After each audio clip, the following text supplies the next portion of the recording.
Hi ಎಲ್ಲರಿಗೂ ನಮಸ್ಕಾರ. Welcome back to our YouTube channel. ಯಾರೆಲ್ಲ ವಿಡಿಯೋಸ್ ಅನ್ನ ನೋಡ್ತಾ ಇದ್ರೆ ತಪ್ಪದೆ ಸಬ್ಸ್ಕ್ರೈಬ್ ಮಾಡ್ಕೊಳ್ಳಿ. ಇದು PSTR ಗೆ ಸಂಬಂಧಿಸಿದಂತೆ ಜೊತೆಗೆ TET ಪೇಪರ್ 1 ಗೆ ಸಂಬಂಧಿಸಿದಂತೆ ಬಹಳನೇ ಉಪಯುಕ್ತ ತರಗತಿಗಳು ಆಗಿರುತ್ತೆ. ಇದರಲ್ಲಿ ನಾವಿವಾಗ 3ನೇ ತರಗತಿಗೆ ಸಂಬಂಧಿಸಿದಂತೆ ಇದು 6ನೇ ವಿಡಿಯೋ ಆಗಿರುತ್ತೆ. ಓಕೆ, ಇಲ್ಲಿಗೆ ಈ 3ನೇ ತರಗತಿ MCQs ಏನಿರುತ್ತೆ ಇದು ಕಂಪ್ಲೀಟ್ ಆಗುತ್ತೆ. ಮೊದಲನೇ ಪ್ರಶ್ನೆ ಟಾಪಿಕ್ ಬಂದು ತನ್ನ ಸುತ್ತಲಿನ ಸಸ್ಯಗಳನ್ನ, ಎಲೆ, ಕಾಂಡ ಮತ್ತು ತೊಗಟೆಗಳು, ಪ್ರಾಣಿ ಪಕ್ಷಿಗಳಲ್ಲಿ ವೀಕ್ಷಿಸಬಹುದಾದಂತಹ ಸೂಕ್ಷ್ಮತೆಗಳನ್ನ ಗುರುತಿಸಿ ಇವರು ವಿವರಿಸ್ತಾರೆ ಅಂತ ಇದೆ. ಈ ಹೂವಿನಲ್ಲಿ ಇರುವಂತಹ ದಳಗಳ ಸಂಖ್ಯೆ ಅಂತ ಕೇಳಿದರೆ 1 2 3 4 5 ಎಷ್ಟು? 5. ಓಕೆ, ಮುಂದಿನ ಪ್ರಶ್ನೆ ಹಸು, ಅಳಿಲು, ನಾಯಿ, ಆನೆ ಈ ಪ್ರಾಣಿಗಳನ್ನ ಚಿಕ್ಕದರಿಂದ ದೊಡ್ಡದರ ಕಡೆಗೆ ಜೋಡಿಸಿದಾಗ ಏನಾಗುತ್ತೆ, ಏನ್ ಬರುತ್ತೆ ನೋಡಿ. ಫಸ್ಟ್ ಅಳಿಲು, ಅದಾದ ನಂತರ ನಾಯಿ, ಅದಾದ ನಂತರ ಹಸು, ಅದಾದ ನಂತರ ಆನೆ. ಸೊ ಸರಿಯಾದಂತ ಆಯ್ಕೆ ಫಸ್ಟ್ ಅಳಿಲು, ಆಮೇಲೆ ನಾಯಿ, ಆಮೇಲೆ ಹಸು, ಆಮೇಲೆ ಆನೆ. ಸೊ ಸರಿಯಾದಂತ ಆಯ್ಕೆ ಆಪ್ಷನ್ ಎ. ಇವು ಸಸ್ಯವೊಂದರ ಭಾಗಗಳು, ಎಲೆ, ಬೇರು, ಹೂವು ಇವೆಲ್ಲವೂ ಕೂಡ. ಸೊ ಮೇಲಿನ ಎಲ್ಲವೂ ಅನ್ನುವಂಥದ್ದು ಸರಿಯಾದಂತ ಆಯ್ಕೆ. ಇದು ಯಾವ ಗಿಡದ ಎಲೆ? ಇಲ್ಲಿ ಕೊಟ್ಟಿದಾರಲ್ವಾ, ಇದು ಯಾವ ಗಿಡದ ಎಲೆ ಅಂತ ಕೊಟ್ಟಿದ್ದಾರೆ. That is papaya.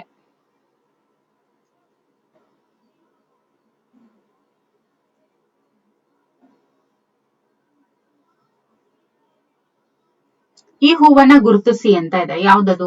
ದಾಸವಾಳ.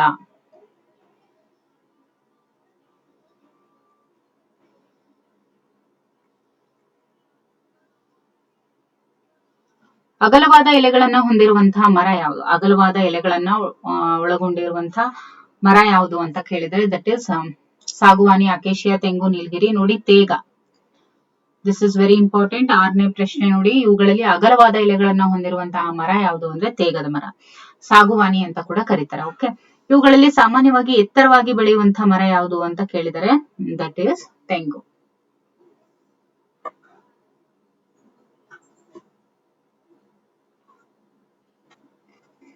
ಮುಂದಿನ ಒಂದು ಟಾಪಿಕ್ ಬಂದು ಚಿತ್ರಗಳು ಮತ್ತು ಗೀಟುಗಳಿಂದ ಸಂಕೇತಿಸಿ ದತ್ತಾಂಶವನ್ನು ದಾಖಲಿಸ್ತಾರೆ ಮತ್ತು ತೀರ್ಮಾನವನ್ನು ಕೈಗೊಳ್ತಾರೆ ಅಂತ ಇದೆ. ನಿನ್ನ ತರಗತಿಯಲ್ಲಿ ಇರುವಂತಹ ಮಕ್ಕಳ ಸಂಖ್ಯೆಯನ್ನ ಗೆರೆ ಎಳೆಯುವುದರ ಮೂಲಕ ದಾಖಲಿಸುವಂತ ಇದೆ. ಓಕೆ, ಅಂದ್ರೆ ಇದು ಎಷ್ಟು ಅಂದ್ರೆ ತರಗತಿಯಲ್ಲಿ ಎಷ್ಟಿರ್ತಾರಲ್ವಾ ಅದ್ರ ಮೇಲೆ ಇದು ಡಿಪೆಂಡ್ ಆಗಿರುತ್ತೆ. ಮುಂದಿನ ಪ್ರಶ್ನೆ ನೋಡೋಣ. ಇಲ್ಲಿ ನೋಡಿ ಗೆರೆಯನ್ನ ಎಳೆದಿದ್ದಾರೆ, ಇಲ್ಲಿರುವಂತಹ ಸಂಖ್ಯೆಗಳು ಎಷ್ಟು ಅಂತ. ಓಕೆ,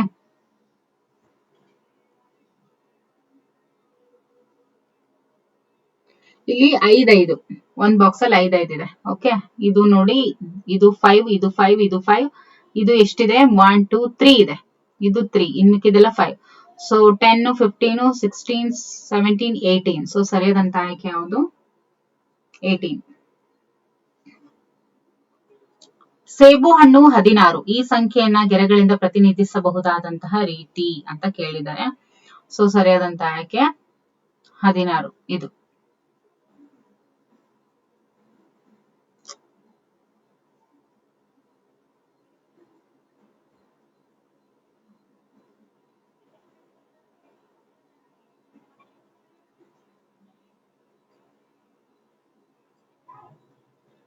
ಯಾವುದು ಸರಿಯಾದ್ದು? 5 + 5 + 5 + 1. ಓಕೆ, 5 5 5 + 1 ಎಷ್ಟಾಗುತ್ತೆ? 16 ಆಗುತ್ತೆ. ಸೊ 16 700. ಸೈಕಲ್ ಅಂಗಡಿಯೊಂದರಲ್ಲಿ ಇರುವಂತಹ ವಿವಿಧ ಸೈಕಲ್ಗಳ ಸಂಖ್ಯೆಯನ್ನ ಗೆರೆಗಳ ಮೂಲಕ ಸೂಚಿಸಲಾಗಿದೆ. ಅವುಗಳ ಸರಿಯಾದ ಸಂಖ್ಯೆಗಳನ್ನ ನಾವಿಲ್ಲಿ ನೋಡ್ತಾ ಹೋಗ್ಬೇಕು. ಇದು ಏನು ಅಷ್ಟು ನಾಟ್ ಅಟ್ ಆಲ್ ಇಂಪಾರ್ಟೆಂಟ್. ಇದು ಅಂದ್ರೆ ಗೆರೆ ಎಳೆಯೋದು ಎಲ್ಲ ಇದೆ, ಏನು ನೋಡ್ತಾ ಹೋಗ್ಬೇಕು ಅಂತ ನೋಡ್ತಾ ಇರೋದು. ಓಕೆನಾ, 6th ಸ್ಟ್ಯಾಂಡರ್ಡ್ಗೆ ಹೋಗೋದಕ್ಕಿಂತ ಮುಂಚೆ ಇದನ್ನ ಸ್ವಲ್ಪ ಮುಗಿಸ್ಕೊಂಡು ಹೋಗ್ಬಿಡೋಣ. ಓಕೆ, 4ನೇ ಪ್ರಶ್ನೆ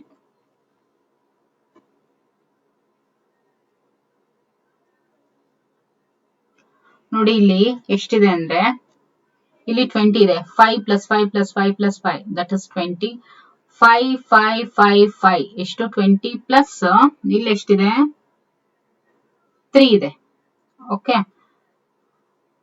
ಸೊ ಇದು 20 20 + 3 23. ಸೊ 20 23. ಸೊ ಸರಿಯಾದಂತ ಆಯ್ಕೆ ಯಾವುದು? That is option C.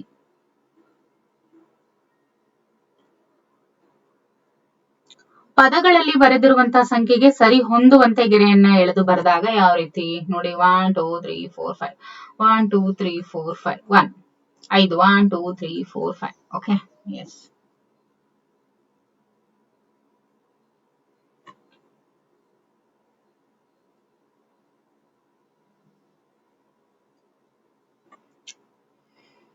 ಆಟಿಕೆ ಅಂಗಡಿಯೊಂದರಲ್ಲಿ ಲಭ್ಯವಿರುವಂತಹ ಗೊಂಬೆಗಳ ಸಂಖ್ಯೆಯನ್ನ ಗುರುತಿಸಿ ಅಂತ ಇದೆ. ಆಟಿಕೆ ಅಂಗಡಿಯಲ್ಲಿ ಲಭ್ಯವಿರುವಂತಹ ಗೊಂಬೆಗಳ ಸಂಖ್ಯೆಯನ್ನ ಗುರುತಿಸಿ ಅಂತ ಕೇಳಿದರೆ, ಇಲ್ಲಿ ಆನೆ ಚಿತ್ರ ಬರ್ದ್ಬಿಟ್ಟು ಎಷ್ಟು ಲಭ್ಯ ಇದೆ ಅಂತ ಕೊಟ್ಟಿದ್ದಾರೆ. ಓಕೆನಾ?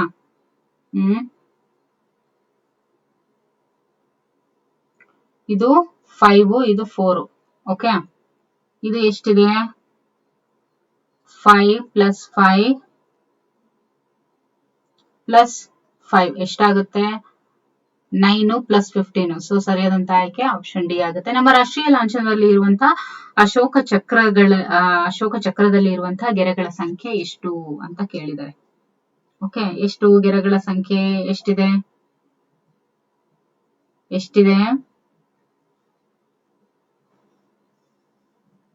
4 + 4 + 4 + 4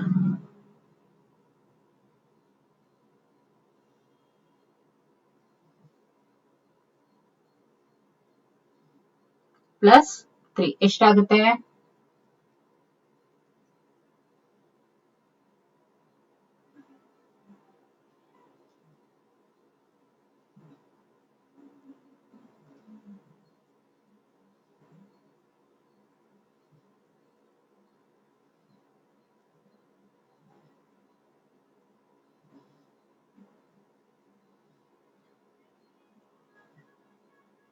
ಅಶೋಕ ಚಕ್ರದಲ್ಲಿ ಇರುವಂತಹ ಗೆರೆಗಳ ಸಂಖ್ಯೆ ಎಷ್ಟಿರ್ಬೇಕಲ್ಲಿ? 24 ಬರ್ಬೇಕಲ್ವಾ? ಇಲ್ಲಿ ಎಷ್ಟಿದೆ ನೋಡಿ.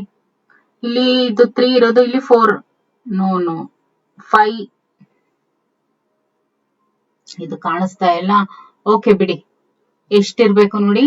ರಾಷ್ಟ್ರೀಯ ಲಾಂಛನದಲ್ಲಿ ಇರುವಂತಹ ಅಶೋಕ ಚಕ್ರದಲ್ಲಿ ಇರುವಂತಹ ಗೆರೆಗಳ ಸಂಖ್ಯೆ 24. Okay,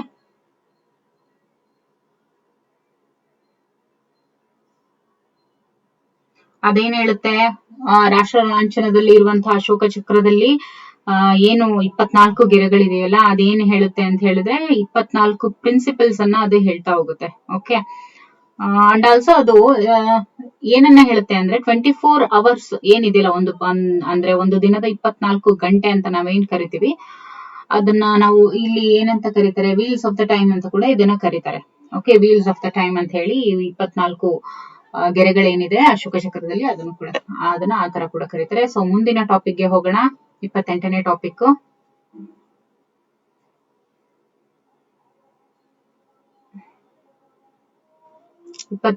topic. ನೋಡಿ, ಅದು ಯಾವ್ದ್ರ ಮೇಲಿದೆ ಅಂತ ಹೇಳಿದ್ರೆ, ದಟ್ ಈಸ್ ದೈನಂದಿನ ಸನ್ನಿವೇಶದಲ್ಲಿ ಹೊಸ ತಂತ್ರಜ್ಞಾನದ ಕುರಿತು ಅನ್ವಯಿಸುವರು. ಇದ್ರ ಬಗ್ಗೆ ನಮ್ಗೆ ಗೊತ್ತಿರುವಂತಹ ವಿಷಯ ಅಥವಾ ಮಾಹಿತಿಗಳನ್ನ ಹುಡುಕೋದಕ್ಕೆ ಇದು ಸಹಾಯಕ ಆಗುತ್ತೆ. ಯಾವುದು? ಕಂಪ್ಯೂಟರ್.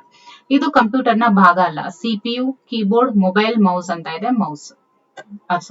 ಮೊಬೈಲ್. ಓಕೆ, ಕಂಪ್ಯೂಟರ್ ಅನ್ನ ಉಪಯೋಗಿಸುವಂತಹ ಸ್ಥಳಗಳು ಅಂತ ಕೇಳಿದ್ದಾರೆ. ಓಕೆ, ಯಾವುದು ಸ್ಥಳಗಳು?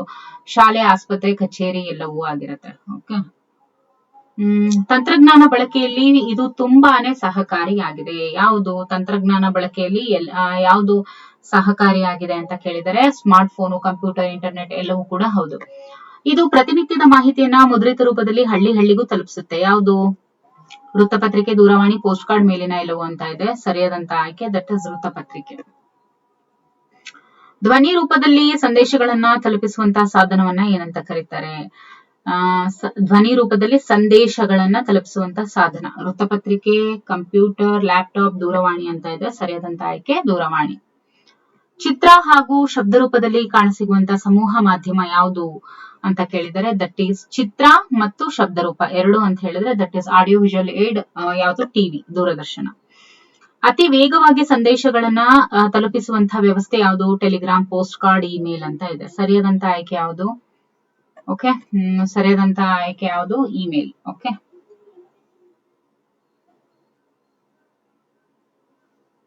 ಇನ್ನು 9ನೇ ಪ್ರಶ್ನೆ. ಮೊಬೈಲ್ ಫೋನುಗಳು ಕಾರ್ಯನಿರ್ವಹಿಸುವುದು ಟವರ್ಗಳ ಸಹಾಯದಿಂದ, ಸಿಮ್ಗಳ ಸಹಾಯದಿಂದ, ಕರೆನ್ಸಿ ಸಹಾಯದಿಂದ, ಮೇಲಿನ ಎಲ್ಲವೂ ಅಂತ ಇದೆ.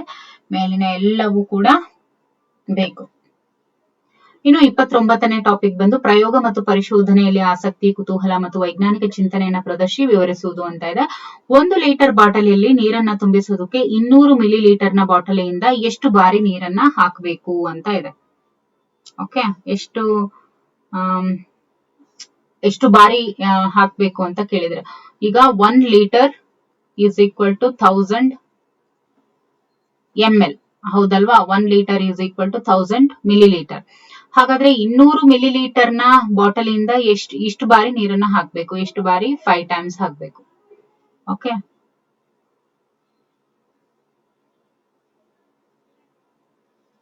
ಯಾಕಂದ್ರೆ 5 2s are 10, ಹೌದಲ್ವಾ? 200 ಇಂಟು 5 2s are 10, ಅವಾಗ ಏನಾಗುತ್ತದು? 1000 ml ಆಗುತ್ತೆ. Okay, 1 litre is equal to 1000 millilitre. ಇನ್ನು 2ನೇ ಪ್ರಶ್ನೆ,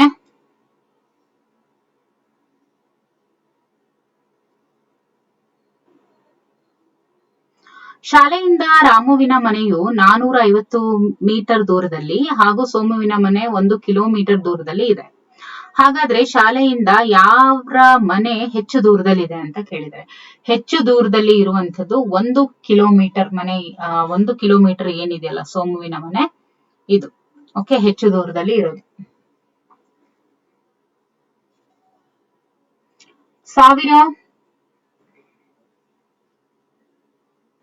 1000 ಲೀಟರ್ ಸಾಮರ್ಥ್ಯ ಇರುವಂತ ಸಿಂಟೆಕ್ಸ್ ನಲ್ಲಿ 750 ಲೀಟರ್ ನೀರು ತುಂಬಿದೆ. ಹಾಗಾದ್ರೆ ಸಿಂಟೆಕ್ಸ್ ನಲ್ಲಿ ಇನ್ನು ಇಷ್ಟು ನೀರು ಹಿಡಿಸುತ್ತೆ. ಎಷ್ಟು ನೀರು? ಇನ್ನು 250 ಲೀಟರ್ ಹಿಡಿಸುತ್ತೆ, ಹೌದಲ್ವಾ?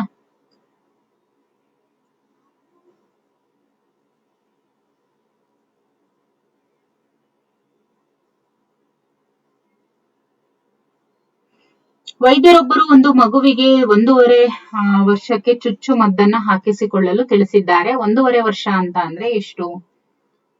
1 ವರ್ಷಕ್ಕೆ 12 ತಿಂಗಳು ಪ್ಲಸ್ ವರೆ ಅಂದ್ರೆ 6, ಎಷ್ಟಾಗುತ್ತೆ? 18 ತಿಂಗಳು. ಓಕೆ,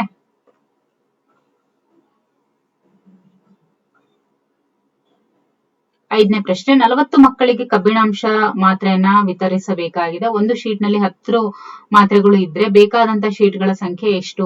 ಒಂದು ಶೀಟ್ ನಲ್ಲಿ 40 ಮಾತ್ರೆ ಇದೆ. ಒಂದು ಶೀಟ್ ನಲ್ಲಿ 10 ಮಾತ್ರೆ. ಒಂದು ಶೀಟ್ ನಲ್ಲಿ 10 ಮಾತ್ರೆ ಇದೆ. ಓಕೆ, ಎಷ್ಟು ಜನಕ್ಕೆ ಬೇಕು? 40 ಮಕ್ಕಳಿಗೆ ಬೇಕು, ಹೌದಲ್ವಾ? 40 ಮಕ್ಕಳಿಗೆ ಬೇಕು. ಒಂದು ಶೀಟ್ ನಲ್ಲಿ 10 ಮಾತ್ರೆಗಳು ಇದ್ರೆ ಬೇಕಾದ ಶೀಟ್ಗಳ ಸಂಖ್ಯೆ ಎಷ್ಟು ಅಂತ ಕೇಳಿದರೆ, ದಟ್ ಇಸ್ 4. ಓಕೆ,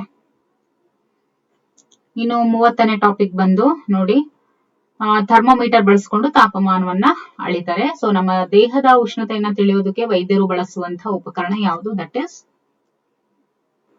ದೇಹದ ಉಷ್ಣತೆ. ಏನನ್ನ ಬಳಸ್ತಾರೆ? ಥರ್ಮೋಮೀಟರ್ ಅನ್ನ ಬಳಸ್ತಾರೆ. ಓಕೆ, ಈ ತಾಪಮಾನದಲ್ಲಿ ಕಂಡು ಬರುತ್ತಿರುವಂತಹ ತಾಪಮಾನದ ಅಳತೆ ಅಂತ ಕೇಳಿದರೆ, ದಟ್ ಇಸ್ 98.6 ಡಿಗ್ರಿ ಫ್ಯಾರನೈಟ್.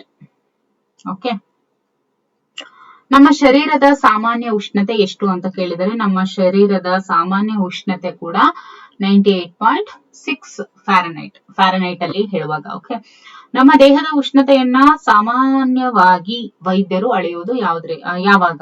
ಜ್ವರ ಬಂದಾಗ, ಹೊಟ್ಟೆ ನೋವು ಬಂದಾಗ, ತಲೆನೋವು ಬಂದಾಗ, ಕಾಲು ನೋವು ಬಂದಾಗ. ಯಾವಾಗ? ಜ್ವರ ಬಂದಾಗ. ಓಕೆ, ಸೊ ಇದಿಷ್ಟು 3ನೇ ತರಗತಿಗೆ ರಿಲೇಟೆಡ್ ಆಗಿರುವಂತಹ ಪ್ರಶ್ನೋತ್ತರಗಳಾಗಿತ್ತು. ಈಗ ಇಲ್ಲಿಗೆ ಇದು 3ನೇ ತರಗತಿ ಕಂಪ್ಲೀಟ್ ಆಯ್ತು. ಮುಂದಿನ ಒಂದು ಭಾಗದಲ್ಲಿ ನಾವು 4ನೇ ತರಗತಿಗೆ ಸಂಬಂಧಪಟ್ಟಂತೆ ನೋಡ್ತಾ ಹೋಗೋಣ. Okay, thank you for watching.